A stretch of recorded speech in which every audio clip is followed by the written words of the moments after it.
Hello students, maths by એમકેની lecture સિરીઝમાં આપનું હાર્દિક સ્વાગત છે. આજે આપણે સ્ટાન્ડર્ડ 12નું ચેપ્ટર નંબર 1 જે સંબંધ અને વિધેય, ઇંગ્લિશમાં એને રિલેશન એન્ડ ફંક્શન, એ ચેપ્ટરનો અભ્યાસ કરીશું. તો સંબંધ અને વિધેય ચેપ્ટર આપણે આગળ પણ ભણી ગયા છીએ સ્ટાન્ડર્ડ 11માં. સ્ટાન્ડર્ડ 11માં બીજું ચેપ્ટર આવતું હતું સંબંધ અને વિધેય. એ ચેપ્ટરમાં આપણે સંબંધ અને વિધેય વિશે ટૂંકી માહિતી મેળવી હતી. તો આપણે સ્ટાન્ડર્ડ 12માં આ ચેપ્ટરમાં આપણે ઊંડાણપૂર્વક માહિતી મેળવીશું. તો સંબંધ અને વિધેય વિશે માહિતી મેળવતા પહેલા આપણે થોડું રિવિઝન કરી લઈએ. તો આપણે સંબંધ અને વિધેય ચેપ્ટર સારી રીતે ભણવા માટે એનું પ્રી નોલેજ જોશે આપણને, એટલે કે આપણે પુનરાવર્તન કરવું પડશે. તો આપણે 11મા ધોરણમાં એક ટોપિક ભણી ગયા હતા ગણ વિશે. ગણ કોને કહેવાય? ઇંગ્લિશમાં એને સેટ કહેવાય. ગણ, તો ગણ આપણી સાદી ભાષામાં વાત કરીએ તો એક પ્રકારની યાદી છે, એક પ્રકારની વસ્તુઓની અથવા સંખ્યાઓની યાદી છે. ઓકે, હવે ગણ ઉપરથી બીજું એક વ્યાખ્યા આવે છે કાર્ટેશિયન ગુણાકાર, જેના વિશે પર તમે માહિતી મેળવી હતી. કાર્ટેશિયન ગુણાકાર, આ વિશે તમે 11મા ધોરણમાં ભણી ગયા છો. તો કાર્ટેશિયન ગુણાકારમાં શું હોય છે? બે સેટ આપેલા હોય છે. અહીંયા એ બરાબર આપણે લઈ લઈએ 1 2 3, અને બીજો એક સેટ આપેલો હોય છે બી, એ બી લઈ લઈએ. તો કાર્ટેશિયન ગુણાકારને કઈ રીતે લખાય? તો કાર્ટેશિયન ગુણાકાર એ અને બી નો કેવી રીતે લખાશે? તો પહેલો ગણ જે છે આપણો એ, એના અંદર જેટલા એલિમેન્ટ છે એમાંથી પહેલો એક એલિમેન્ટ ઉઠાવવાનો, એક ઉઠાવ્યો આપણે. એને બીજો ગણ જે એલિમેન્ટ, બીજો ગણ છે બી, એના જેટલા પણ એલિમેન્ટ છે, ઘટકો છે, એની સાથે લખી દેવાનું. તો આપણે લખી દઈએ, એક લખ્યો તો એને બીજા કોના સાથે લખવાનો? બાજુવાળા બી ગણ સાથેના બંને એલિમેન્ટો સાથે લખવાનું. બી લખ્યું. એવી રીતે 2 ને ઉપાડવાનું, તો આપણે લખી દઈએ. એવી રીતે 3 ને ઉઠાવવાનું, 3 બી. તો આ શું થયું? A cross B. હવે આપણે મેઇન મુદ્દા ઉપર આવીએ. આપણા ચેપ્ટરમાં જે સંબંધ છે, તો સંબંધ કોને કહેવાય? તો હવે આપણે સંબંધ વિશે વ્યાખ્યાયિત કરીએ. સંબંધ કોને કહેવાય?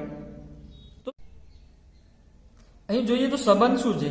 તો સંબંધ કોને કહેવાય? તો સંબંધ એ A ક્રોસ બી એટલે કે કાર્ટેશિયન ગુણાકારનો ઉપગણ છે. એટલે કે અહીંયા આપણે વિચારીએ A ક્રોસ બી માટે, એના માટે હું કંઈક સંબંધ R, તો R કઈ રીતે દર્શાવી શકાય A ક્રોસ બી માટે? તો અહીંયા ડેફિનેશનમાં શું કહે છે? એનો ઉપગણ છે. ઉપગણ તો હું કોઈ બી લઈ શકું, 1A 2B, બસ આટલું જ લેવું છે. તો આ R ને શું કહેવાય? સંબંધ કહેવાય. કોના ઉપર ડિફાઇન કર્યો છે આપણે? કોના ઉપર વ્યાખ્યાયિત કર્યો છે? તો સેટ A અને B પર વ્યાખ્યાયિત સંબંધ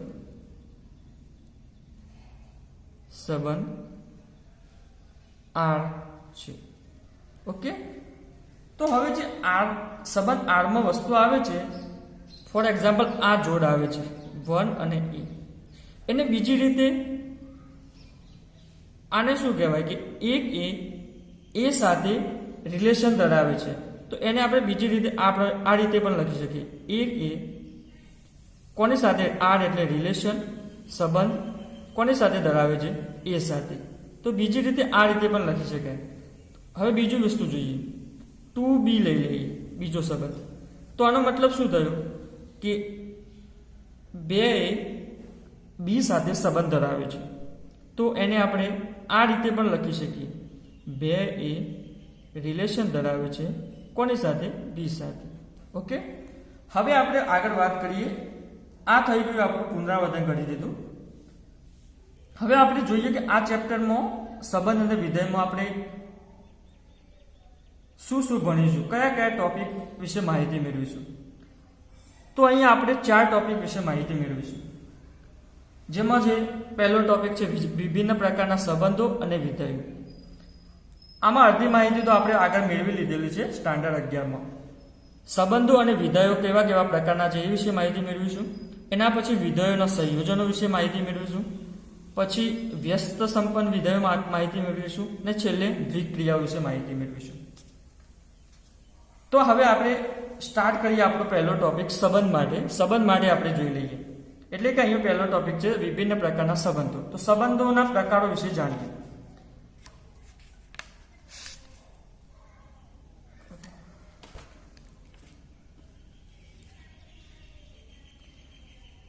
તો સંબંધોના પ્રકાર અહીંયા બેઝિકલી 6 સંબંધ છે. પહેલો રિક્ત સંબંધ, સાર્વત્રિક, સહવાચક સંબંધ, સંમિતતા સંબંધ, પારંપરિકતા સંબંધ અને સામ્ય સંબંધ. તો આ સંબંધોના આપણે એક એક કરીને પ્રકારો જોઈશું. એ પહેલા હું તમને એક વસ્તુ બતાવવાનો માંગુ છું, એક વસ્તુની માહિતી આપવા માંગુ છું કે ગણ એ પર વ્યાખ્યાયિત સંબંધો.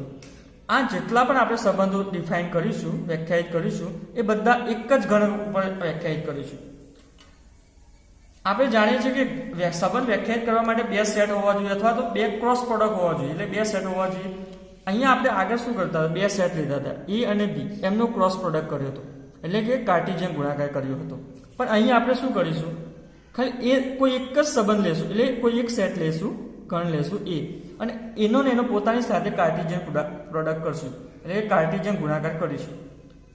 તો એ સંબંધ દર્શાવવામાં આવે એને ગણ એ પર વ્યાખ્યાયિત સંબંધ કહેવામાં આવે છે. એટલે કે આપણે દાખલા તરીકે એ બરાબર લઈ લઈએ 1 2, એ ક્રોસ એ દર્શાવીએ 1 1 1 2 2 1 2 2, બરાબર. તો હવે કોઈ બી સંબંધ આર દર્શાવશું, આમાંથી કોઈ બી સંબંધ આવશે, 1 1 આવશે અથવા 2 2 આવશે. તો આ સંબંધ આરને શું કહેવાશે, ગણ એ પર વ્યાખ્યાયિત સંબંધ કહેવાશે, બરાબર. કારણ કે આના અંદર એક જ ગણ છે.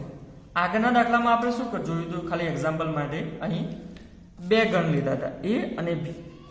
એક્ઝામમાં તમને એ અને બી આપે તો બરાબર કંઈ વાંધો નથી, અને એ એકલું આપે તો પણ કંઈ વાંધો નથી. એના પોતાના સાથે જ કાર્ટેશિયન ગુણાકાર કરી દેવાનો. આ એક નાની માહિતી છે.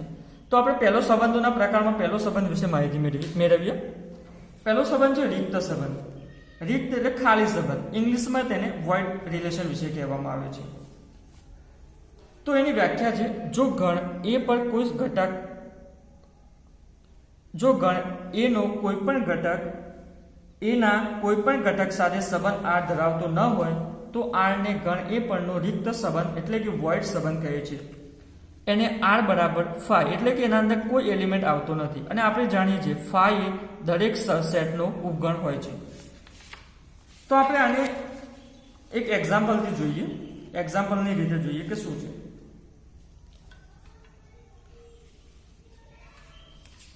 એક્ઝામ્પલ આપણે લઈ લઈએ. કોઈ એક સેટ આપણને શું આપેલો હોવો જોઈએ, એ. અહીંયા એ છે તો એ લઈ લઈએ, 1 2 3 અને 4. ઓકે. હવે સંબંધ આપણે આર કેવો લેવો છે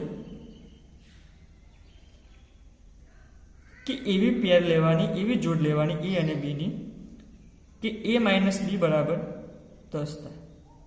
તો અહીં પહેલા આપણે a ક્રોસ a શોધી લઈએ. a ક્રોસ a શું આવશે, 1 1 2 2 સોરી 1 1 1 2 1 3.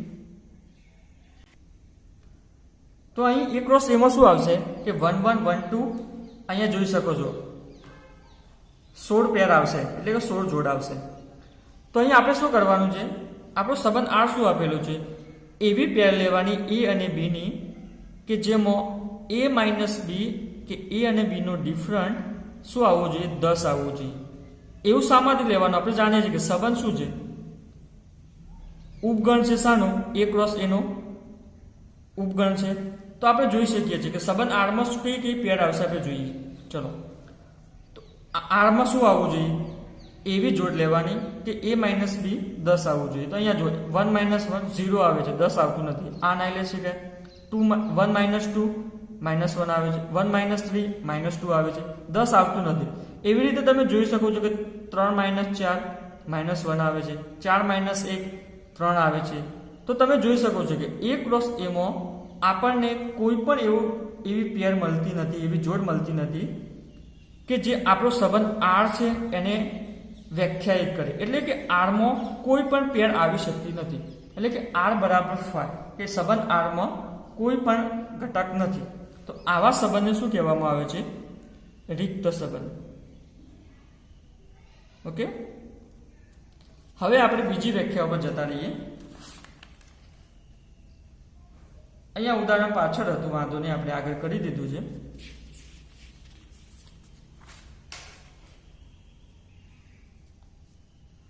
બીજો સંબંધ છે સાર્વત્રિક સંબંધ, યુનિવર્સલ સંબંધ. એના નામ ઉપરથી જ આપણને ખબર પડી જાય છે કે યુનિવર્સલ એટલે કે એમાં બધા જ ઘટકો આવી જતા હશે. બરાબર? તો શું કહે છે? ગણ A નો પ્રત્યેક ઘટક ગણ A ના પ્રત્યેક ઘટક સાથે સંબંધ R દ્વારા સંબંધિત હોય તો એ પર વ્યાખ્યાયિત સંબંધ R ને સાર્વત્રિક સંબંધ કહે છે. એટલે કે કોઈ સેટ આપણને A આપેલો હોય અને સંબંધ R આપેલો હોય તો સંબંધ R માં જે આપણે અહીંયા A ક્રોસ A ની જેટલી પણ જોડ લખીશું એ બધી જ સંબંધ R માં આવી જાય. એટલે કે R બરાબર આપણે A ક્રોસ A લખી શકીએ તો આપણે કહી શકાય કે આ સંબંધ શું છે? સાર્વત્રિક સંબંધ છે. એટલે કે ગણ A માં જેટલા પણ એલિમેન્ટ આવે છે એ બધા એલિમેન્ટો એકબીજા સાથે સંબંધ ધરાવે છે. આપણે નીચે એક્ઝામ્પલ જોઈ લઈએ. તો અહીંયા A આપેલું છે અને R' આપેલું છે. તો એ શું મળશે આપણને? આગળ આપણે શોધી જ લીધું છે, હું ફરીથી નથી લખતો. બરાબર? 1 1, ચલો થોડું લખી દઉં, 1 2 1 3 1 4. એવી રીતે 2 1 2 2 2 4. 3 ને તમે લખજો 4 1 4 2 4 4. બરાબર? એક ક્રોસ એમાં આટલા એલિમેન્ટ આવશે. આપણો સંબંધ R' શું આપેલું છે કે એવી પેર લેવાની છે A અને B ની જેમના માનાંકનો A - B કરીએ, A - B કરીને માનાંક કરીએ તો 0 કરતાં મોટો આવે, 0 આવે અથવા તો 0 કરતાં મોટો આવે એવી પેર લેવાની છે. તો અહીંયા આપણે જોઈ શકાય છે. તો પહેલા આપણે આ પેર વિશે જોઈએ. R' એટલે સંબંધ શું છે? Subset of A cross A નો જ છે. એટલે એમાંથી જ આપણે પેર લેવાની છે જે R' માં. તો શું આવશે? પહેલી પેર વિશે વાત કરીએ. પહેલી પેર શું છે? 1 1. તો અહીંયા આપણા સંબંધમાં શું છે? અહીંયા આપણે મૂકીએ 1 1 જ્યાં 1 - 1 greater than or equal to 0 આવવું જોઈએ. એટલે 1 - 1 તો શું આવે છે? 0 જ આવે છે. એને એટલે કે 0 સાથે greater than or equal to 0 એટલે કે ઇક્વલ ટુ 0 આવે છે. તો આપણા જે 1 1 પેર જોડાઈ એ આપણા સંબંધમાં આવી શકે છે કારણ કે આપણા સંબંધને વ્યાખ્યાયિત કરે છે. એવી રીતે બીજી પેર જોઈએ 1 2 માટે. તો અહીંયા A ની જગ્યાએ 1 મૂકો, B ની જગ્યાએ 2 મૂકો. તો 1 - 2 એટલે -1 આવશે, પરંતુ અહીંયા માનાંક છે એટલે પોઝિટિવ થઈ જશે, ધન થઈ જશે. બરાબર? એટલે 1 - 1 એટલે +1 થઈ જશે માનાંકના લીધે. એ શું છે? Greater than or equal to 0 છે કારણ કે 0 કરતાં મોટો જ છે. તો એ પણ પેર આવી જશે, એક પેર. એવી રીતે તમે 1 3 માટે જુઓ, 1 4 માટે જુઓ, કોઈ બી માટે જુઓ. હું ડાયરેક્ટ અહીંયા જુઓ 4 2 માટે. તો 4 - 2 શું આવશે? 4 - 2 2 આવશે. એ 0 કરતાં મોટો છે. તો તમે જોઈ શકો છો કે બધી જ પેર માટે જે પણ A ક્રોસ A માં જેટલા બી ઘટકો છે એ બધા જ ઘટકો સંબંધ R માં આવી જશે. સંબંધ R માં આવી જશે. એટલે કે સંબંધ R બરાબર શું થઈ જશે? A ક્રોસ A થઈ જશે R' બરાબર. તો R' માં A ક્રોસ A ની બધી જ જોડીઓ અંદર આવી જાય છે. તો આ સંબંધને કયો કહેવાય? સાર્વત્રિક સંબંધ કહેવાય. હવે આપણે આગળ થોડા IMP સંબંધ આવે છે જે આગળ આપણે સંબંધ ભણ્યા, બે સંબંધ, રિક્ત સંબંધ અને સાર્વત્રિક સંબંધ. એનો એટલો બધો ઉપયોગ હોતો નથી, પરંતુ હવે પછીના જે 3 સંબંધો છે એ થોડા IMP છે. એટલે કે સ્વાધ્યાય આખો 1.1 સુધી છે ને આના ઉપર જ ડિપેન્ડ છે. સ્વવાચક સંબંધ, એના પછી છે પરમ સંમિતતા સંબંધ અને એના પછી છે પારંપરિકતા સંબંધ. એ ત્રણ સંબંધો પર જ આધારિત છે. તો આ સંબંધ આપણે ધ્યાનથી જ સાંભળજો, ભણજો. તો વ્યાખ્યા જોઈએ સહવાચકતા સંબંધ માટે. જો પ્રત્યેક એ બિલોંગ્સ ટુ એ માટે એ બિલોંગ્સ ટુ આર હોય તો ગણ એ પરનો વ્યાખ્યાયિત સંબંધ આરને સહવાચક સંબંધ કહે છે. અહીંયા વર્ડ્સ છે પ્રત્યેક, એના ઉપર ધ્યાન આપો. એટલે કે એમાં જેટલા પણ એલિમેન્ટો હશે, ઘટકો હશે, એ બધા માટે આપણે જોવું પડશે. પ્રત્યેક શું હોવું જોઈએ? એ બિલોંગ્સ ટુ આર, એટલે કે જે બી આપણને જોડ મળશે એમાં પહેલો ઘટક જે હોય એ જ બીજો ઘટક હોવો જોઈએ. સામો રિલેશન આર. તો ગણ એ પર વ્યાખ્યાયિત સંબંધ એને સહવાચક સંબંધ કહે છે. અને આવું કોના માટે થવું જોઈએ? બધા જ માટે થવું જોઈએ. જેટલા પણ એમાં એલિમેન્ટ છે એ બધા જ માટે. તો આપણે હવે એક્ઝામ્પલ જોઈએ. તો એક્ઝામ્પલ જોઈએ. ધારો કે એ બરાબર આપેલું છે 1, 2 અને 3. અને હું એક રિલેશન R1 ડિફાઇન કરું, જે છે 1, 1, 2, 2, 3, 3. તો આને સહવાચક સંબંધ કહેવાય. તો જોઈએ આપણે સહવાચક સંબંધ માટે શું હોવું જોઈએ કે બધા જ એ બિલોંગ્સ ટુ એ માટે. અહીંયા એમાં કયા કયા એલિમેન્ટ છે? 1, 2 અને 3. એના માટે શું હોવું જોઈએ? એ બિલોંગ્સ ટુ આર હોવું જોઈએ. એટલે કે આપણા સંબંધ આરમાં એ હોવું જોઈએ. એટલે કે પહેલો ઘટક જે હોય એવો જ બીજો ઘટક હોવો જોઈએ. એવા દરેક એલિમેન્ટ માટે આપણે કરવું પડશે. એટલે કે આપણે એટલે આપણે જોડવા પણ બોલી શકીએ. જોડવા હોવા જોઈએ અહીંયા. તો આપણે જુઓ, પહેલો ઘટક આપણે એ ઉપાડ્યું, એ બરાબર આપણે 1 લીધું. 1 બિલોંગ્સ ટુ આર. એના માટે શું હોવું જોઈએ? જોડવા. વ્યાખ્યા જુઓ, પહેલો એલિમેન્ટ 1 હોય તો બીજો એલિમેન્ટ પણ 1 હોવો જોઈએ. એ શામાં હોવો જોઈએ? રિલેશન આરમાં છે? હા છે. એવી રીતે બીજો એલિમેન્ટ એ લીધો, 2, 2 બિલોંગ્સ ટુ આર હોવું જોઈએ. આપણા સંબંધ આરમાં છે? હા છે. ત્રીજા એલિમેન્ટ માટે જોવાનું, તો શું હોવું જોઈએ? 3, 3 બિલોંગ્સ ટુ આર. તો અંદર છે? હા છે. સંબંધ આર. તો આ સંબંધને શું કહેવાય? સહવાચક સંબંધ કહેવાય. સહવાચક સંબંધ કહેવાય. બરાબર. હવે બીજું એક એક્ઝામ્પલ લઈએ. R2. શું લીધું મેં? 1, 1 અને 2, 2 લીધું. તો આને સહવાચક સંબંધ કહેવાય? ના કહેવાય. કારણ કે આપણે જોઈ શકીએ છીએ એક માટે તો આપણને 1, 1 મળે છે, એટલે કે એનો જોડવા મળે છે 1, 1. 2 માટે 2, 2 એનો જોડવા છે.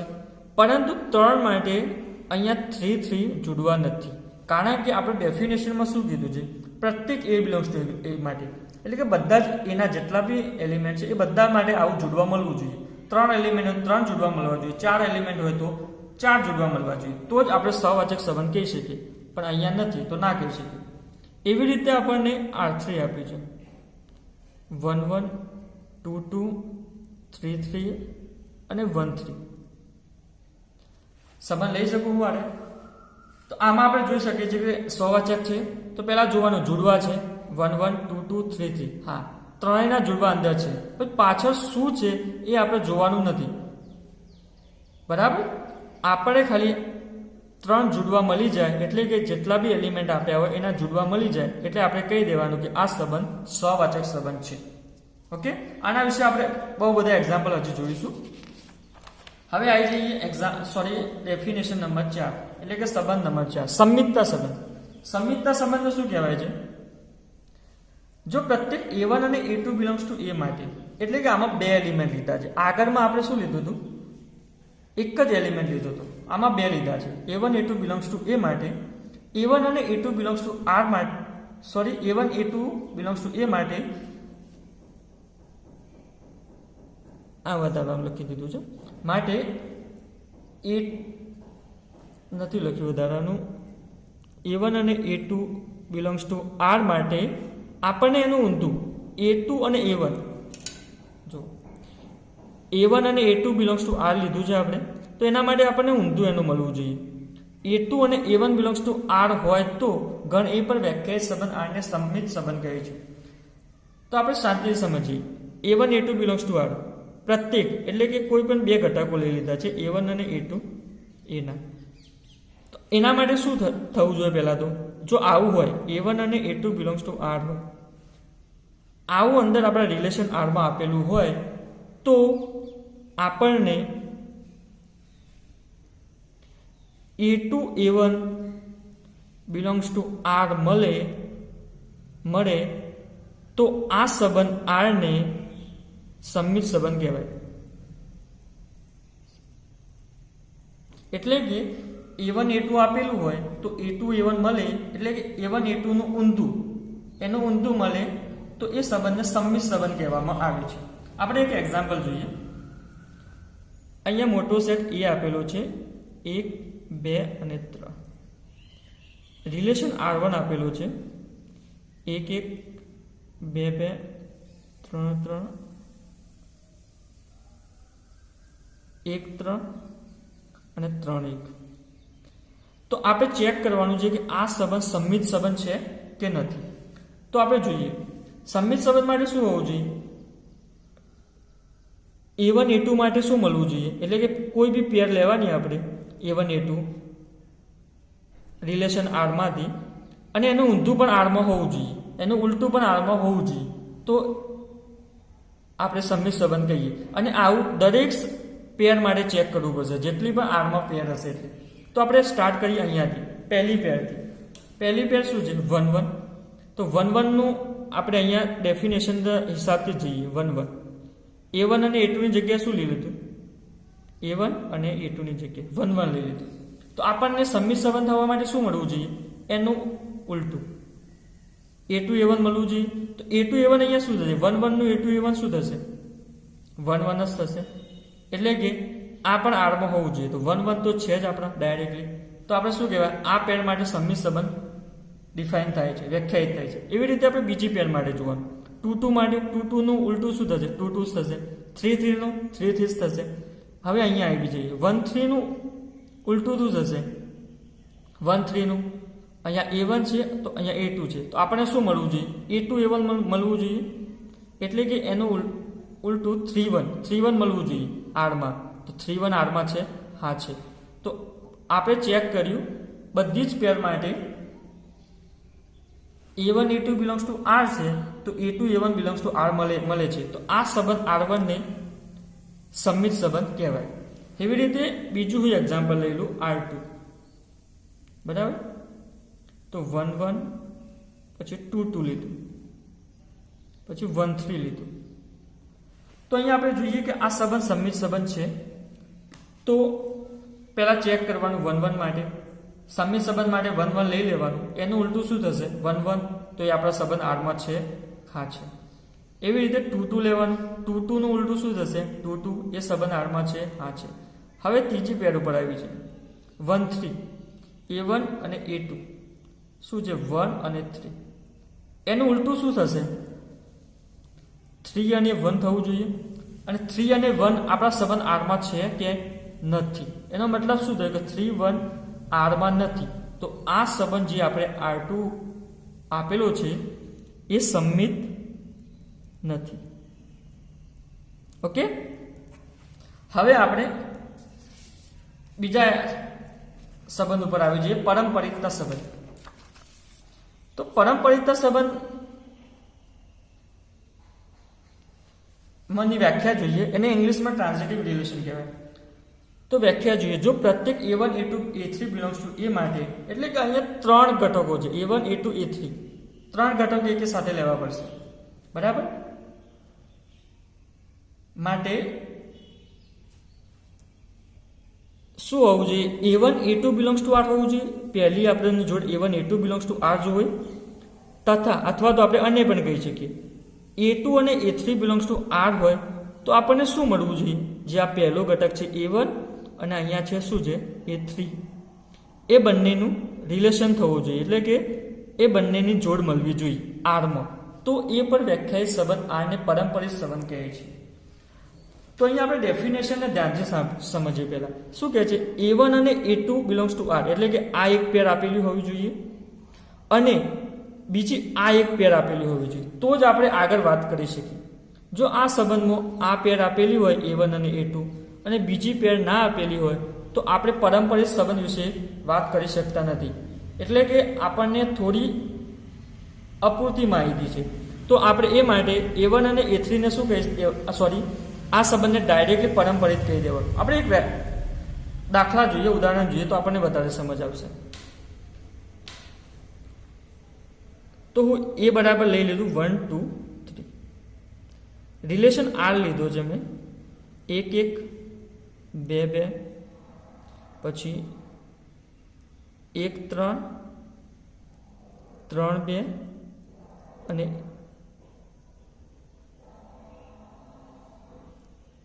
1 2, બરાબર. તો આ સંબંધમાં આપણે શું ચેક કરવાનું છે કે આ પરંપરિત સંબંધ છે કે નથી. તો આપણે ચેક કરીએ. પરંપરિત સંબંધ માટે શું હોવું જોઈએ પહેલાં? તો A1 A2 belongs to R, એટલે કે કોઈ આપણે એક પહેલાં તો પેર લેવી પડશે. એટલે કે A1 A2 ની જગ્યાએ આપણે શું લીધું? A1 A2 ની જગ્યાએ આ લીધું, બરાબર. હવે બીજી પેર શું લેવી પડશે? A2 A1, એટલે કે અહીંયા જો A1 શું છે? 1 છે. બીજું શું છે? A2 શું છે? 1. તો બીજી પેર આપણે જે લેવાની હશે અહીંયા એ શું હશે? A2 એટલે કે અહીંયા આપણું 1 હોવું જોઈએ. તો 1 વાળી જે આપણે જોડ છે એ આના અંદર ક્યાં છે? હા છે. આ એક પેર છે જે 1 વાળી છે. તો શું છે અહીંયા? 1 અને 2 એ જ લેવી પડશે. હવે આપણે બે પેર તો મળી ગઈ, બરાબર. તો હવે આપણે પરંપરિત સંબંધ માટે શું કરવું પડશે? અહીંયા A2 લખ્યું, અહીંયા A3 લખ્યું. તો વ્યાખ્યામાં જુઓ તો A1 A2 A3 Rમાં હોય તો A1 A3 હોવું જોઈએ. એટલે કે આ પહેલો ઘટક અને આ છેલ્લો ઘટક એ આપણા સંબંધ Rમાં હોવું જોઈએ. એટલે કે પહેલો ઘટક 1, છેલ્લો ઘટક 2, સંબંધ Rમાં હોવું જોઈએ. તો આ સંબંધને છે અહીંયા 1 2, તો 1 2 હા અહીંયાથી આપણે જોઈ શકીએ છીએ કે Rમાં છે. તો આ પેર માટે 1 1 પેર માટે આપણે પરંપરિત સંબંધ સાબિત કર્યો. જો કોઈ એક જોડ માટે પણ આવું સાબિત ન થતું હોય તો આપણે પરંપરિત સંબંધ કહી શકીએ નહીં, બરાબર. હવે એવી રીતે આપણે 2 2 લઈએ, બીજી પેર. એવું દરેક પેર માટે સાબિત કરવું પડશે, બરાબર. 2 2 લીધું એટલે કે પહેલી પેર લીધી 2 2, એટલે કે A1 A2 2 2 લીધું. અને આપણે બીજી પેર કઈ લેવી પડશે?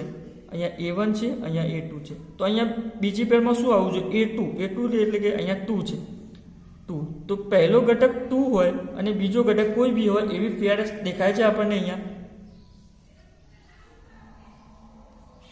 2 2 છે, પણ 2 2 તો આપણે લઈ લીધી. બીજી એક પેર આપણને દેખાય છે ના, એટલે કે આપણને બીજી પેર મળતી નથી. તો હવે આપણે શું કરવાનું? એક જ પેર મળે તો મેં આગળ તમને કીધું કે એક જ પેર મળે તો ડાયરેક્ટલી આ પેર માટે જો 2 2 માટે આપણે જોયું એની સાથે કોઈ બીજી જોડ મળતી નથી તો આપણે ડાયરેક્ટલી કહી દેવાનું કે આ પેર પરંપરિત સંબંધ વ્યાખ્યાયિત કરે છે. બરાબર, ડાયરેક્ટલી કહી દેવાનું આપણે. હવે આપણે એના પછી ત્રીજી પેર માટે 1 3 માટે. તો 1 3 માટે આપણે શું લીધું? પહેલા 1 3 પેર લીધી એક. અહીંયા બે પેરો લેવી જ પડશે, બરાબર. Rમાં લીધી તો 3 છે, તો પાછળનો બીજો ઘટક કયો આવશે? અહીંયા પહેલા 3 છે, તો આ પેર લેવી પડશે 3 2 બિલોંગ્સ ટુ R. તો આપણને શું મળવું જોઈએ? 1 2 બિલોંગ્સ ટુ R. તો 1 2 બિલોંગ્સ ટુ R મળે છે? હા મળે છે. એવી રીતે તમે 3 2 માટે પણ ચેક કરી શકો છો અને 1 2 માટે. તો અહીં દરેક માટે આ વસ્તુ સાબિત થશે, દરેક જોડ માટે 1 1 માટે, 2 2 માટે, 1 3 માટે, 3 2 માટે, 1 2 માટે. તો આપણે કહી શકીએ કે આ સંબંધ R એ પરંપરિત સંબંધ છે. અહીંયા તમે આ વસ્તુ ધ્યાન રાખજો. આ મેં કીધું કે આપણે 2 2 જોડ લીધી, એક જોડ લીધી, પણ એના સાથે બીજી જોડ આપણને મળતી નથી. જો આ બીજી જોડ આપણને ના મળે તો પરંપરિત સંબંધ ના કહેવાય, બરાબર. હવે આપણે એક બીજું એક્ઝામ્પલ જોઈ લઈએ કે જે પરંપરિત સંબંધ નથી. તો એ બરાબર તો આપણને આપેલું છે 1 2 3, બરાબર. સંબંધ R હું ડિફાઇન કરું છું 1 1 1 2 2 3, બરાબર. આ સંબંધ ડિફાઇન કરું છું. તો આ આપણે જોવાનું છે પરંપરિત છે કે નથી. તો તો પારંપરિક માટે શું હોવું જોઈએ? પહેલાં તો બે પેરો આપણને મળવી જોઈએ. તો આપણે પહેલાં આના વિશે વાત કરી લઈએ. તો 1 1 લીધું, શામાં છે? આરમાં છે. અને બીજી જોડ આપણે શું લેવી પડશે? અહીંયા 1 છે, A1 અને A2 કહેવાય. તો અહીંયા 1 હોવું જોઈએ. એવી આપણને પેર મળે છે? હા, મળે છે. 1 2 બિલોંગ્સ ટુ R. તો આપણને શું મળવું જોઈએ? 1 2 belongs to R. Belongs to R મળે છે અંદર? હા, આપણને અહીંયા તો મળે જ છે. બરાબર. આ પેર માટે આપણે પારંપરિક સંબંધ સાબિત થયું. હવે આપણે બીજી પેર લેવાની એના સિવાયની. તો શું છે? 1 2 છે, આરમાંથી લીધી. અહીંયા બીજો ઘટક શું છે? 2 છે. તો આપણને જે બીજી જોડ લેવાની હશે એ પહેલો એલિમેન્ટ એનો શું હશે? 2. તો એવો એલિમેન્ટવાળી આપણી પાસે કોઈ જોડ છે? હા, છે. 3 વાળી. 2 3 લીધું. તો આપણને શું મળવું જોઈએ પારંપરિક સંબંધ માટે? 1 અને 3 બિલોંગ્સ ટુ R મળવું જોઈએ. પણ આપણે જોઈ શકાય છે સંબંધ આરમાં શું શું આપેલું છે. એમાં 1 અને 3 બિલોંગ્સ ટુ R કરે છે. 1 અને 3 એમાં કોઈ જોડ દેખાય છે આપણને? નથી. એટલે કે R એ બિલોંગ નથી કરતું. તો આ સંબંધ, આ પેર માટે આ સંબંધ શું છે? થઈ જશે પારંપરિક સંબંધ નથી. બરાબર. એટલે કે આપણે બે પેર લીધી. વ્યાખ્યા પ્રમાણે જઈએ તો વ્યાખ્યામાં આપણે શું કહે છે? અહીંયા જુઓ કે બે પેર લેવાની, A1 અને A2, A2 અને A3 બિલોંગ્સ ટુ R લેવાની. તો આપણને A1 અને A3 બિલોંગ્સ ટુ R બતાવવાની. પણ અહીંયા આપણે જોઈ શકાય છે 1 2 અને 2 3 લીધું, પણ આપણે 1 3 બિલોંગ્સ ટુ R છે નહીં. તો પારંપરિક એટલે કે આપણી વ્યાખ્યાયિત નથી કરતું. એટલે કે પારંપરિક સંબંધ નથી. તો હવે આપણે કોઈ એક જોડ માટે પણ આપણે શોધી લઈએ કે પારંપરિક સંબંધ નથી. તો એનો મતલબ એ થયો કે આખો જે સંબંધ R છે એ પારંપરિક નથી. ઓકે. હવે આપણે છેલ્લું એક જોઈ લઈએ કે સામ્ય સંબંધ વિશે. સામ્ય સંબંધ કંઈ જ નથી, એ તો એમનામ જ છે. જો ગણ A પર વ્યાખ્યાયિત સંબંધ R એ સવાચક, સંમિત અને પારંપરિક સંબંધ હોય તો સંબંધ R ને સામ્ય સંબંધ કહે છે.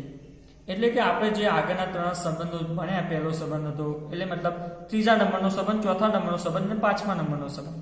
સવાચક, સંમિત અને પારંપરિક સંબંધ હોય એવા સંબંધને આપણે સામ્ય સંબંધ કહીએ છીએ.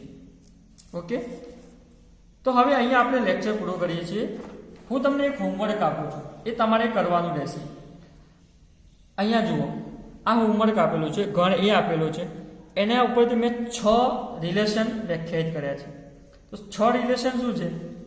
R1 R2 R3 R4 R5 R6. એમાં તમારે બતાવવાનું છે કે R1 માટે સવાચકતા સંબંધ થાય છે, સંમિત સંબંધ થાય છે, પારંપરિક સંબંધ થાય છે કે નથી થતો, એ તમારે બતાવવાનું છે. આ તમે જાતે કરજો. તમે જાતે કરશો તો આનું નોલેજ તમારે સારું એવું થશે. આના ઉપરનો પાવર તમારે વધશે. હું આનું સોલ્યુશન ડિસ્ક્રિપ્શનમાં મૂકી દઈશ, વિડીયોની લિંકના ડિસ્ક્રિપ્શનમાં. ઓકે. તો આ તમારે જાતે કરવાનું રહેશે.